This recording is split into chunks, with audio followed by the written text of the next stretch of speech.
Hi అండి అందరికీ. ఈరోజు నా లంచ్ స్పెషల్ చూపిస్తాను చూడండి. వెజిటేబుల్ రైస్ చేశాను.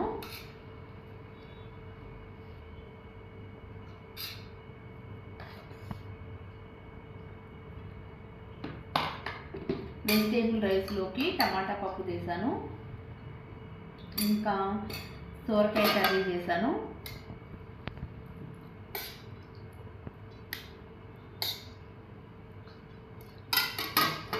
మా పిల్లలైతే పప్పు ఇష్టంగా తింటారు, నాకైతే సొరకాయ ఇష్టం కాబట్టి చేశాను.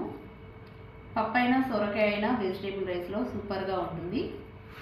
మీకు కూడా ఇలాంటి కాంబినేషన్ ఇష్టమైతే కామెంట్ చేయండి, లైక్ చేయండి, కామెంట్ చేయండి. మన ఛానల్ని సబ్స్క్రైబ్ చేసుకోవడం అస్సలు మర్చిపోవద్దు.